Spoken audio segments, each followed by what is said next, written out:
Kalau saya alloy saja lah, nanti bisa nangis.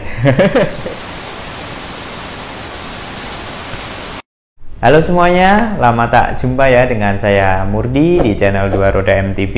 Bagaimana kabarnya kalian semua? Saya berharap sehat semua, terhindar dari pandemi COVID-19, karena di Indonesia mulai menambah lagi ya, COVID-nya mulai merambak lagi. Jadi kita selalu berhati-hati supaya mengurangi juga penyebaran COVID-19 dan kita bisa beraktivitas seperti biasa lagi. Kali ini saya dikasih t-shirt ya, ini Star Brand. Terima kasih buat Star Brand sudah ngasih t-shirt yang keren ini. Baiklah, kali ini saya akan ngobrol ya, bagaimana tentang cara pemilihan rim ya, dan tentunya teknologi juga dari rim itu sendiri. Beberapa tahun yang lalu itu juga rim-rim tapak lebar itu juga sangat digandrungi dan banyak produsen-produsen yang memproduksi rim lebar untuk kegunaan sepeda MTB. Kebetulan saya di sini juga ada rim ya. Ini saya sudah memakai rim ini 3 tahunan ya, 3 tahunan. Ini rim race face ya, AR35. Berarti ini rim yang offsetnya itu atau innernya itu lebar 35 mili ya.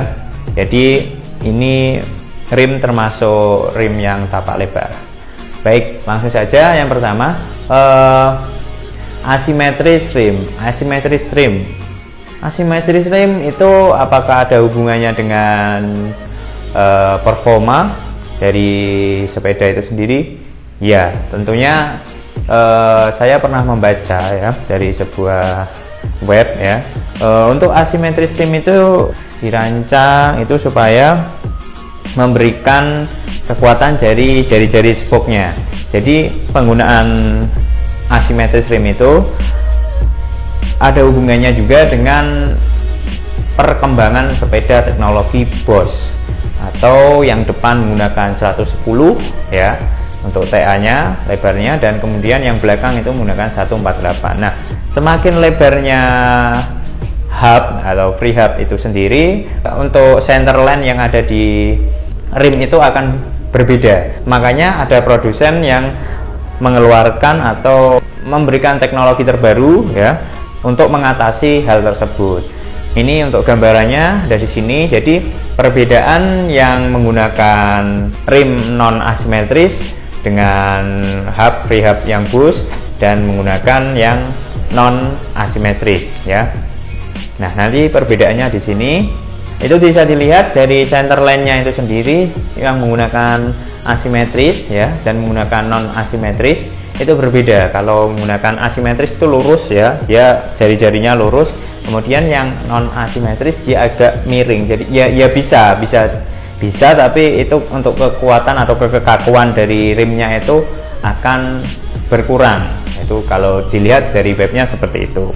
Jadi untuk asimetris itu sendiri memiliki keunggulan ya, bukan hanya untuk sekedar keren saja mengikuti tren atau bagaimana, tapi mengikuti keunggulan. Nah, rim-rim apa saja yang menggunakan asimetris? Yang pertama itu setahu saya itu hanya WTB, kemudian diikuti dengan race face ya, kemudian ada lagi E13 juga yang baru-baru ini, kemudian sampai pun untuk bawaannya sepeda Polygon full plate itu juga menggunakan rim yang asimetris juga, karena yaitu tadi untuk membuat pelek ini supaya lebih strike atau lebih kaku gitu ya untuk ketahanannya. Karena untuk pelek itu sendiri biasanya kita mencari yang sekaku-kakunya untuk kegunaan sepeda MTB itu. Kemudian untuk selanjutnya kita lepas dari asimetris untuk lebar. Nah, jadi untuk lebar dalamnya itu minimal 30 sampai ada yang 40. Nah, itu kegunaannya apa? Nah, dari situlah kegunaan dari Bosch sepeda frame Bosch, kemudian free hub Bosch itu juga ada kaitannya dengan rim itu sendiri, karena semakin lebar juga menyesuaikan dengan bannya menyesuaikan dengan rimnya juga. Maka dari itu akhir-akhir ini, tahun-tahun kemarin itu banyak yang menggunakan atau mengeluarkan rim yang menggunakan inner weight 30 sampai 40. Nah, itu kegunaannya untuk menyetabilkan kita ya saat berkendara, contohnya ketika sedang drop kemudian melewati berem, itu untuk traksi dari ban itu sendiri akan semakin baik karena menggunakan lebar yang lebih besar seperti itu. Kemudian bagaimana pemilihan rim yang cocok untuk sepeda? Rim itu berbeda-beda ya antara XC, trail, enduro, dan downhill ya. Kemudian bagaimana sih pemilihannya? Untuk XC tentunya dia tidak terlalu membutuhkan rim yang lebar karena dia tidak perlu untuk traksi seperti itu, dia paling membutuhkan kecepatan. Makanya untuk XC itu rimnya inner weight paling 28, 27 itu ya. Kemudian 25 itu untuk yang XC karena untuk pedaling terutama ya, untuk pedaling akan semakin berat karena daya cengkramnya ke tanah itu kan semakin banyak gitu ya. Kemudian untuk yang trail, enduro itu diwajibkan, malah sepeda-sepeda sekarang itu menggunakan rim yang 30-35 ya untuk yang sepeda-sepeda enduro dan trail, karena ya itu tadi untuk cengkraman, untuk cornering, untuk melewati bebatuan dan sebagainya, semakin lebar rim semakin banyak traksi yang didapat di ban itu sendiri. Makanya banyak produsen sepeda yang full bag maupun yang komponen saja itu mengeluarkan rim yang 35 atau 30 sampai 40, tapi kebanyakan memakai di 30 dan 35.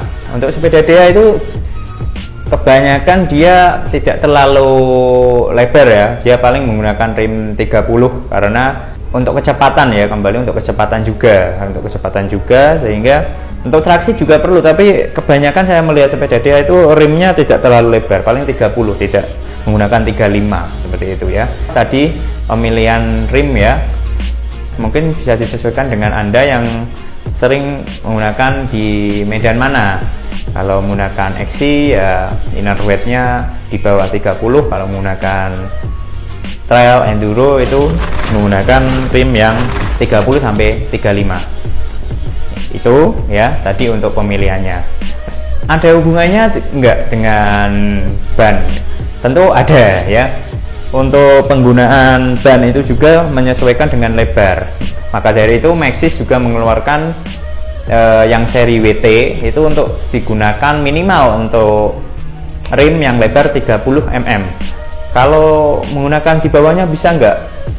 Mungkin bisa ya, tapi kayaknya tidak terlalu signifikan ya untuk digunakan. Saya selalu menggunakan rim 35, saya paskan untuk bannya pasti di atas 235, pasti 240, 250, 260 seperti itu. Atau sebaliknya, menggunakan rim yang lebar tapi menggunakan ban yang kecil, itu bisa nggak?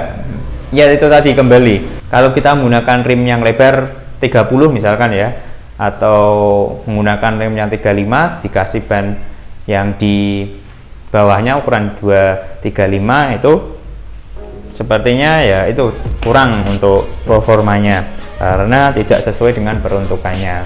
Untuk apa ini bahan ya, pemilihan bahan yang bagus itu alloy atau karbon. Sebenarnya untuk rim saya pernah berbincang-bincang itu ya, untuk yang rim yang bagus itu sebenarnya menggunakan karbon karena dia lebih kaku, untuk dia tidak lentur intinya ya. Untuk rim karbon itu dia tidak lentur, jadi untuk rim yang baik itu dia kaku rimnya ya, tidak lentur. Nah kalau alloy kemungkinan dia bisa agak sedikit lentur ya karena bahannya dasarnya sendiri alloy ya. Alloy itu kan dia tidak terlalu kaku, berbeda dengan karbon itu sangat kaku, bahkan bisa mudah retak itu ya kalau karbon. Nah itu untuk pemilihan menurut saya ya paling bagus itu karbon. Tapi kembali lagi untuk karbon sendiri istilahnya untuk orang-orang yang memiliki budget lebih ya, karena ya itu tadi, karena kalau kita fatal sedikit dia langsung retak itu kalau karbon, karena dari bahan karbonnya sendiri dia memiliki sifat yang sangat kaku gitu. Untuk kesimpulannya, jadi untuk pemilihan rim ya, kamu sesuaikan dengan penggunaan. Kamu sering menggunakan di mana, XC, kemudian di DA, AM dan sebagainya, itu sesuaikan dengan kegunaan. Kemudian untuk asimetris ya, menurut saya itu sesuaikan dengan frame sepedanya dan free hubnya juga. Kalau framenya sudah bus, free hubnya bus, rim sepedanya kalau bisa ya asimetris gitu ya, karena itu ada pengaruhnya juga. Kemudian untuk pemilihan karbon atau alloy itu kembali lagi ya, kalau saya alloy saja lah, karena takut untuk rim karbon karena mudah retak itu ya, nanti bisa nangis. Cukup sekian saja berbincang-bincang dengan saya kali ini, semoga sedikit menambah wawasan buat kalian ya yang sedang mencari rim MTB dan menyesuaikan dengan bannya atau free hubnya atau framenya. Mudah-mudahan ini membantu sedikit buat kalian, dan assalamualaikum warahmatullahi wabarakatuh. Jangan lupa subscribe.